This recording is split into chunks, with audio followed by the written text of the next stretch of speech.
మరి విశ్వాధిపతి అయినా ఆయనకి ఎందుకు భయపడుతున్నామా? భయపడతలేదండి. భయపడితే నువ్వు ప్రార్థన మానవు. భయపడితే ప్రార్థన మానవు. ఒకవేళ నువ్వు దేవుని సన్నిధికి వచ్చే అవకాశం లేకపోయినా నీ ఇంటికాడైనా సరే నువ్వు ప్రార్థన నిత్యము ప్రార్థించడానికి ఆయన ఒక ఉపమానం చెప్పాడంట. ఏం చెప్పాడు? ఒక విధవరాలు మాటికి వెళ్ళి అక్కడ అధికారి ఏం చేస్తుందంట, ఆయన ఏం చేస్తుంది, నాకు న్యాయం తీర్చాడు.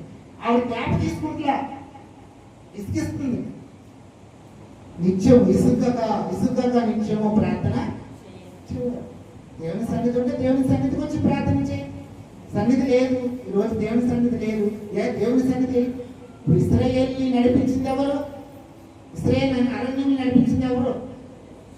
దేవుని యొక్క సన్నిధి. అంటే ఇశ్రాయేలు నడుస్తుంటే దేవుని సన్నిధి వారితో వచ్చిందండి. బండ కూడా వారితో నడిచిందనే మాట ఉన్నది. దేవుని స్తోత్రం. హల్లెలూయా.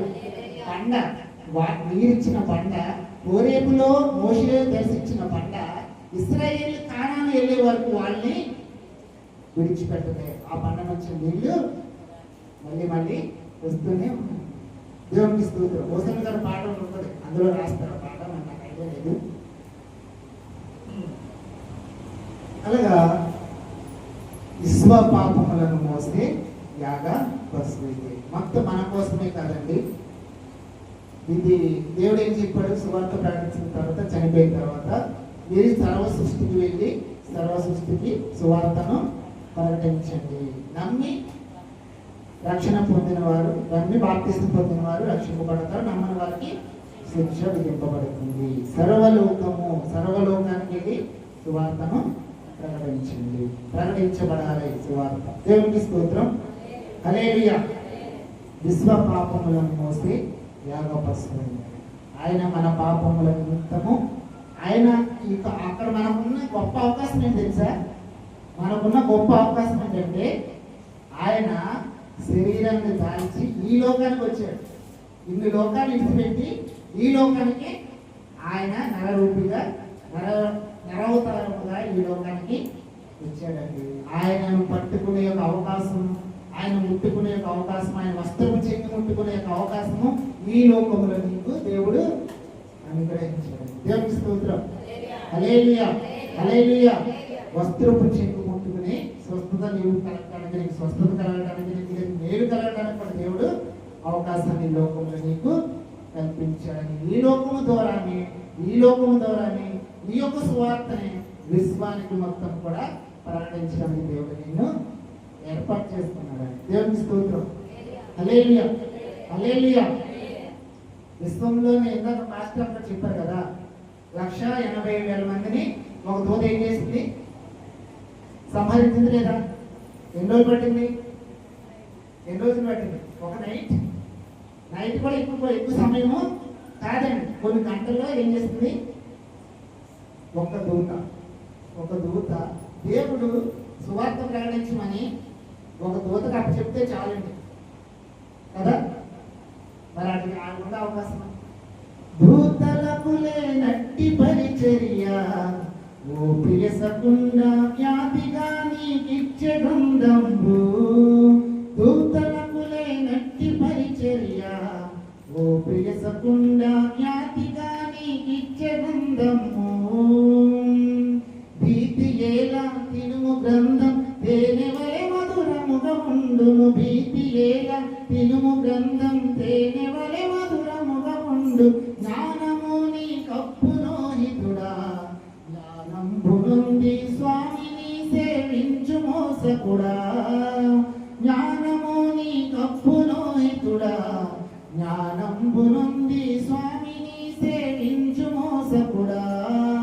క్రైస్తవుండా కదలి రావయ్యా, కలుషాత్ములకు ఈ సిలువ శక్తిని చాటవేమయ్యా. దేవునికి స్తోత్రం. హల్లెలూయా. దూతలకు లేనట్టి పరిచర్య, వ్యాధిగానికి ఇచ్చే గ్రంథం. భీతి ఎలా అంటే, భయం ఎందుకు? భయం ద్వితీయ త్రినుము గ్రంథం తేనె వలె మధురముగా ఉంటుందంట. అంటే నువ్వు బైబిల్ని జ్ఞానిస్తే, బైబిల్ని చదివితే నీకేమనిపిస్తుంది? తేనె వలె మధురముగా అనిపిస్తుంది. అంటే తినమని చెప్తున్నాడు కదా. తినడం ఏంటి? నువ్వు చదువుతున్న వాక్యం నేను ఏం చేస్తుందండి? నువ్వు బాధలో ఉండి చదివితే నిన్ను ఆదరిస్తుంది. నువ్వు ఇబ్బందులో వేదనలో ఉండి చదివితే నిన్ను ఆదరిస్తుంది. ఆహారం దేనికి ఉపయోగపడదు చెప్పండి? అన్నం దేనికి తింటాం? బలం పొందుకుంటే నీరసం వచ్చేసింది, ఆహారం మంచి దాటి ఆహారము తీసుకుంటాం. ఎందుకు మనము నిలబడతాం కదా. బాధలో నువ్వు, వేదనలో నువ్వు లేఖనాన్ని జ్ఞానిస్తే, ఈ యొక్క గ్రంథాన్ని చదువుతుంటే ఏం చేస్తుంది? నిన్ను బలపరుస్తుంది. ఆహారం శరీరం బలపరుస్తుంది, ఇది ఆత్మను శరీరంను కూడా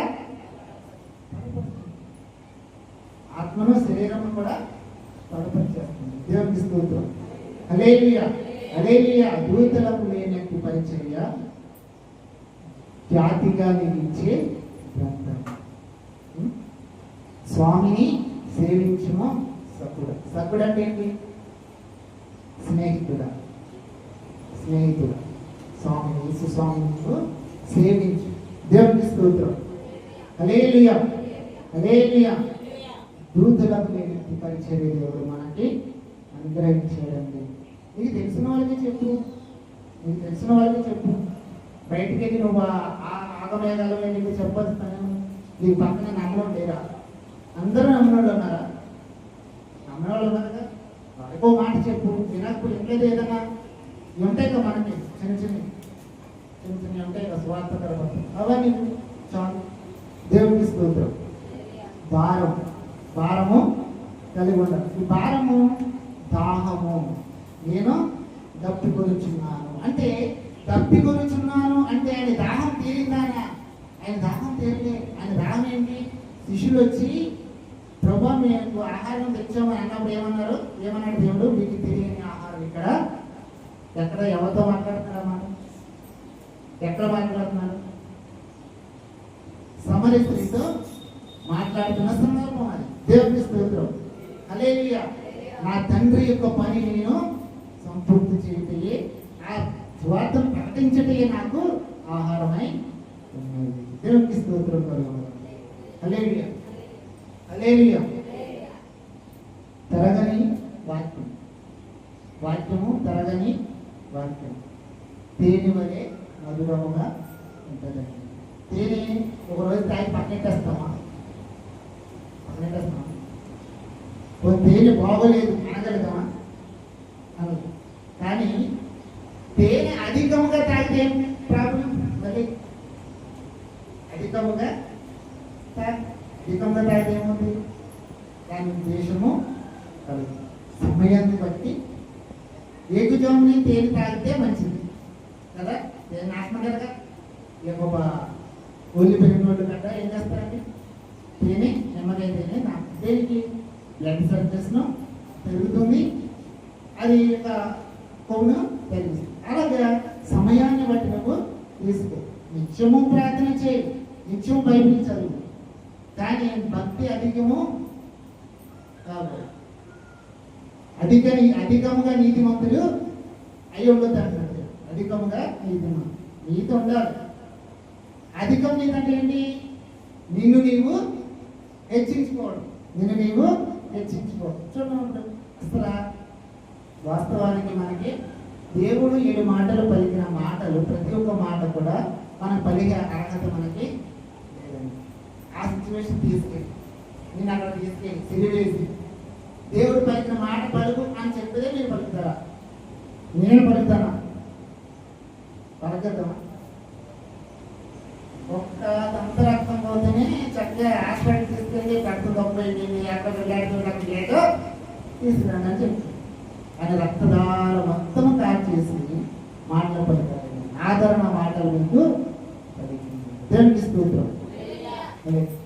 ఓకే, చదవడం అనే మాట చూద్దాము. ఇలాగ అందుకే నేను వాక్యం తరగదని చెప్పాను. ఏమన్నాడు?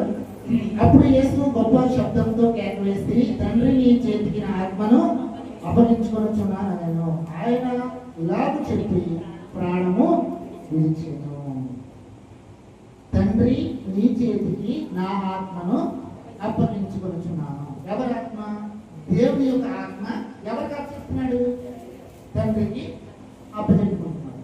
ఆయన ఎక్కడున్నాడు? భూమి మీద ఉన్నాడు. శరీరధారి భూమి మీద ఉన్నాడు. చనిపోవడానికి సిద్ధమయ్యే సమయంలో ఆయన ఏం చేస్తున్నాడు? ఆత్మను నీకు అప్పచెప్పుతున్నాను, ఆత్మను నీకు అప్పచెప్పుతున్నాను. నువ్వు రక్షణ పొందిన తర్వాత ఏ తీర్మానం చేస్తున్నావు? బాప్తిసం తీసుకున్నావు, ఏ తీర్మానం చేస్తున్నావు? నేను ఇకపై దేవుని కుమారుని కుమార్తెని అని తీర్మానము చేస్తాను. అంటే దానికి అర్థం ఏంటి? నీ ఆత్మను దేవునికి అప్పచెప్పు. మరి లోకంలోకి వచ్చిన తర్వాత మళ్ళీ నువ్వు రక్షణ పొంది మళ్ళీ లోకంలో బ్రతుకుతున్నావు. బ్రతుకున్న తర్వాత మళ్ళీ దేవునికి అవిధేయతగానే బ్రతుకుతున్నావు. మరి ఆత్మ అప్పచెప్పినట్టేనా? మాట పలుకుతున్నావు అంతే, ఆత్మ అయితే అప్పచెప్పట్లేదు. దేవుడు యొక్క ఆత్మను తండ్రికి అప్పచెప్తే గల కారణం ఏంటి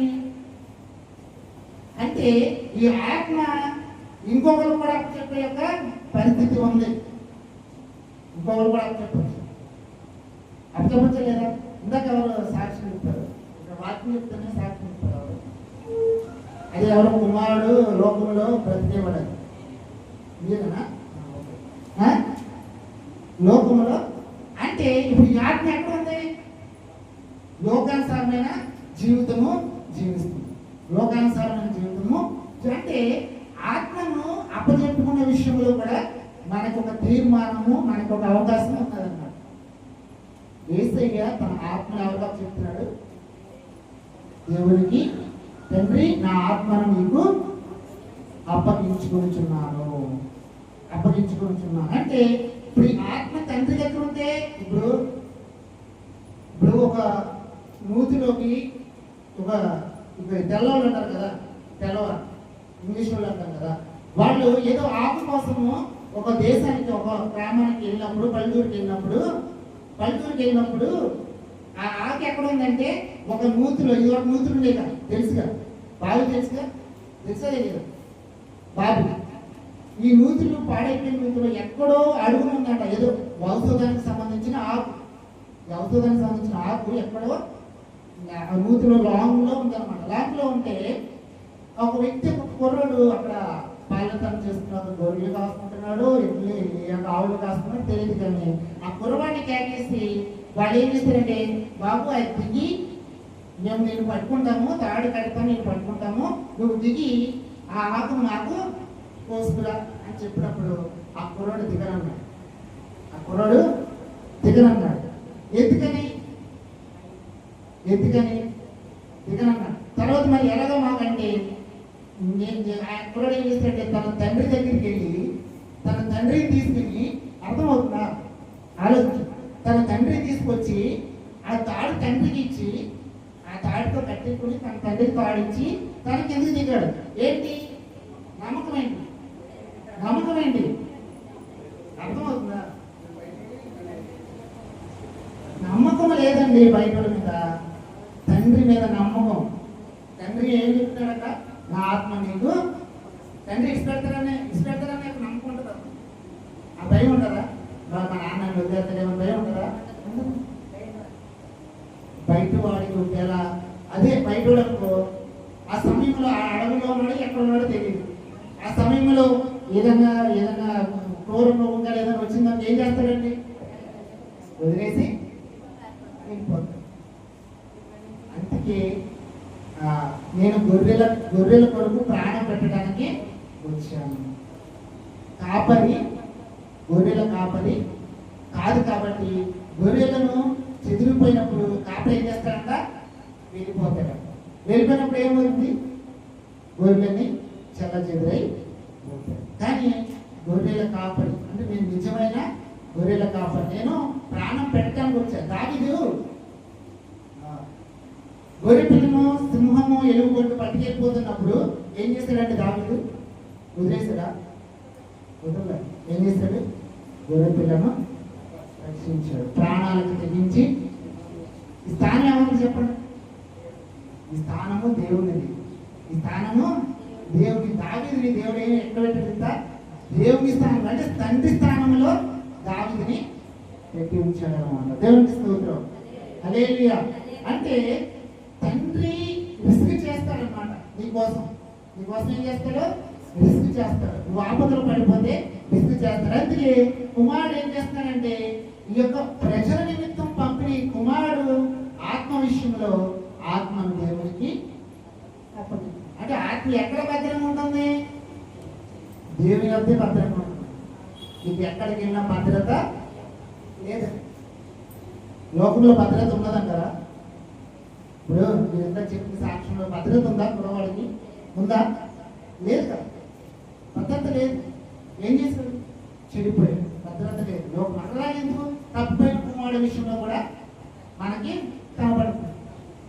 తప్పైన కుమారుడు ఏమైపోయాడు? బయటకు వెళ్ళి ఫస్ట్ బట్టి పోయాడు. ఆఖరికి ఏ స్థితి వచ్చింది ఆ కుమారుడికి? పందులు తినే పట్టు తినే పరిస్థితి. అది కూడా లేకపోతే అప్పుడు అనుకున్నాడంట. ఏమనుకున్నాడు? నా తండ్రి యొక్క అనేక మంది పనివారు ఏం చేస్తున్నారంట? భోజనం చేస్తున్నారు. నేను ఇక్కడ బాధపడుతున్నాను, కానీ తండ్రి ఎదురు చూస్తున్నారు.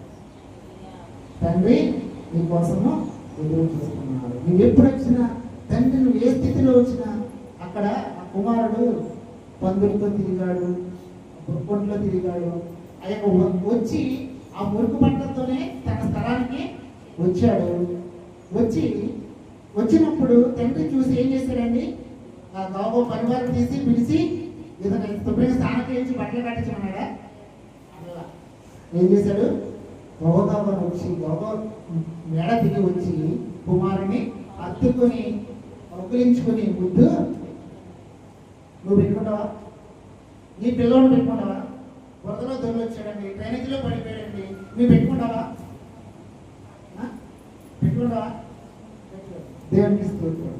దేవుని ప్రేమ దేవునికి మహిమ కలుగునుగా. హల్లెలూయా. హల్లెలూయా. అంటే ఆత్మను దేవునికి అప్పచెప్పుకుంటే భద్రత. లోకములో కూడా నీకు అప్పచెప్పుకునే అవకాశం ఉంది. రెండు నీకే ఇచ్చాడు దేవుడు. తండ్రికి అప్పచెప్పుకుంటే భద్రత కలిగి ఈ ఆత్మను దేవుడు కాపాడుతాడు.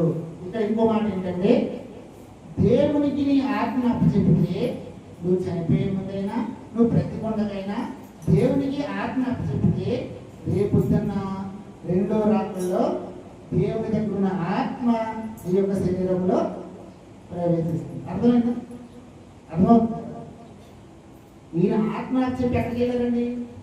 ప్రదేశ్ వెళ్ళాడు కదా. మళ్ళీ తిరిగి వచ్చినప్పుడు మరి ఆత్మ ఎక్కడికి వచ్చింది? తండ్రి దగ్గర నుంచి మళ్ళీ ఆత్మ వచ్చింది. అదే బయట నుంచి పెడితే అక్కడ ఇంకా చాలా యొక్క ఆత్మను పొందుకుని ఈ యొక్క శరీరంలోనికి ఈ యొక్క పునరుద్ధాన శరీరంలోకి రావడానికి కొన్ని శక్తులు అడ్డుపడే యొక్క విషయం కూడా అక్కడ ఉంటుందండి. అది మరి పునరుద్ధాన దినాన్ని చెప్పగలిగిన వాక్యం. దేవునికి స్తోత్రం. హల్లెలూయా. హల్లెలూయా. ఇదే మాట అపోస్తుల గ్రంథంలో కూడా, అపోస్తుల కార్యాల్లో కూడా ఓ మాట స్టెఫన్ మామూలు చెప్పేస్తున్నాను. స్టెఫన్ ఉన్నాడు కదా, స్టెఫన్ తెలుసుగా. స్టెఫన్ కూడా ఏమంటున్నాడు? నా ఆత్మను నీకు అప్పగించుకుంటున్నాను. స్టెఫన్ కూడా అక్కడ కొట్టిన వారిని క్షమించమని ప్రార్థన, ఈ తప్పు వాళ్ళ మీద మోపవద్దని ప్రార్థన చేసినట్టు కూడా 7వ అధ్యాయంలో ఉంటాడు. 7వ అధ్యాయంలో స్టెఫన్ మాట్లాడిన మాటలే ఉంటాయి. ఆ విధముగా దేవునికి నీ ఆత్మను అప్పచెప్పుకుంటే నువ్వు లోకములో బ్రతికినంత కాలం కూడా దేవుని యొక్క చేతిలో నీ ఆత్మ దేవుని చేతిలో ఉంది కనుక దేవుడు ఎలా నడిపించాలో నిన్ను అలాగా నడిపిస్తాడు, భద్రతగా నడిపిస్తాడు. దేవుని కాపుదలలో నువ్వు నడుస్తావు. లోకానికి అప్పచెప్పుకునే అవకాశం ఉంది. అది చేసిన అపవాది వాడికి ఎలా కావాలంటే అలాగా నడిపిస్తాడు. దేవునికి స్తోత్రం. హల్లెలూయా. హల్లెలూయా. మరి వాక్యాన్ని అయిపోయిందని ఇప్పుడు అనుకోకండి. ఎవరు చెప్పిన వాక్యం అయిపోయే వాక్యము కాదండి. వాక్యము స్వచ్ఛమైనది, వన్నే కరగండి. దేవునికి స్తోత్రం. హల్లెలూయా. మరి దేవుడు మరి మంచి అవకాశం నాకు అనుగ్రహించిందండి. మరి వచ్చిన మాట్లాడతాను కూడా ఇది భాగ్యం నాకు దేవుడు దయచేసినందుకు దేవునికి వందనాలు.